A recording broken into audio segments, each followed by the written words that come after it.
வெற்றி வேண்டுமா போட்டு பாரடா எதிர் நீச்சல். சாரதாம் போடா தலைவிதி என்பது பெரும் கூச்சல்.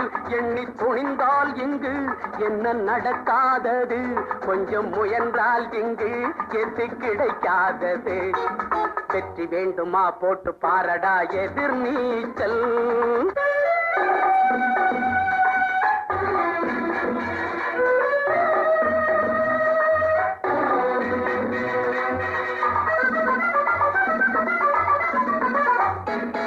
பிள்ளைய பெறுகிற அம்மாவுக்கு 10 மாசமும் எதிர் நீச்சல். பிறக்கிற குழந்தை நடக்கிற வரையில் தரையில் போடுவது எதிர் நீச்சல். பள்ளிக்கு பள்ளி இடத்துக்கு அலையும் அப்பனுக்கு அதுதான் எதிர் நீச்சல். பிள்ளைக்கு எப்படி இடம் கிடைச்சாலும் பரீட்சை வந்தால் எதிர் நீச்சல்.